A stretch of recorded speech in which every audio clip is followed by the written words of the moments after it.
এরকম না, কারণ সবারই তো একটা কাজটা থাকে, সবারই তো দুইটা রাত 1:30-2টা হ্যাঁ বাজে 1:30-2টা বাজে, বলে যে তাহলে ফারুকি ভাইয়ের ফোন দে।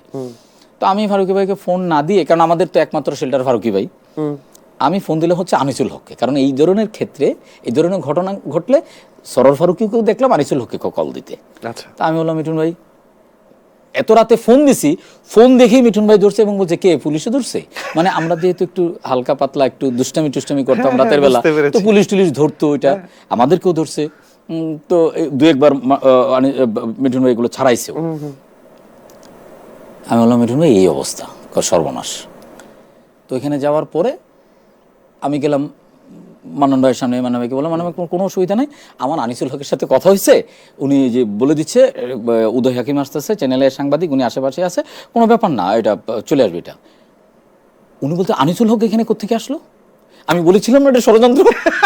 ঠিক আছে, আমি তো জেলে ঢুকে ছাড়বে, ওনার সমস্যা কি? মানে আমি তখন 2008 বা 2008-এর সময় মনে হয় এটা, তখন তো আমি এত আরো ছোট মানুষ, মাত্র কাজ শুরু করছি, এটা ছিল আমার সেকেন্ড প্রোডাকশন, আমি না পুরো আওলায় গেলাম যে এটা কি। আমি বললাম মান্নান ভাই এটা কিসের ষড়যন্ত্র, কি বলতেছেন? আনিসুল হক তো আমাদেরকে হেল্প করতেছে। এটা না না না, আমি এটা আগে থেকে টের পাচ্ছিলাম যে এখানে একটা গভীর ষড়যন্ত্র চলছে। উনি পুরো আওলায় গেলো, আর রাত হয়েছে তো, বয়সও হয়েছে, রাত হওয়ার কারণে ঘুমটুমের কারণে সারাদিন শুটিং করছে, উনি একটা প্যানিকের মধ্যে পড়ে একটা প্যানিকের মধ্যে পড়েছে, আর পুলিশে ধরা এটা অলরেডি সাংবাদিকরা জানা শুরু করছে।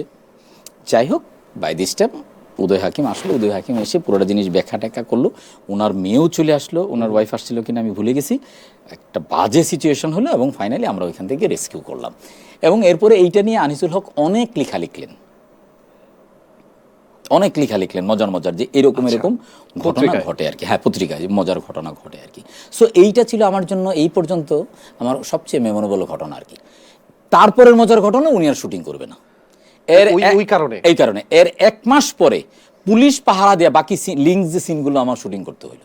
এবং এই প্রোডাকশন যখন উনি দেখলো, তখন আবার সে বললো যে না, তখন আসলে আমি আসলে কি যেন আমার হয়েছিল, বুঝতে পেরেছো জীবন, তো কাজটা ভালো হয়েছে, আমার বন্ধু বান্ধব খুব প্রশংসা করেছে, ভালো হয়েছে বললেন আর কি। গ্রেট।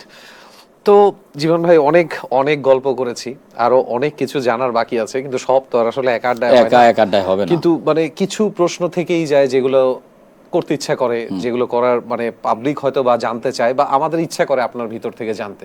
তো খুব কুইক কিছু প্রশ্ন করব, প্লিজ যত কুইক পারবেন জবাব দিবেন। ওকে, ফার্স্ট কোশ্চেন, আপনার প্রিয় 4 জন ডিরেক্টরের নাম বলেন। দেশে নাকি বাইরে? সব মিলায়।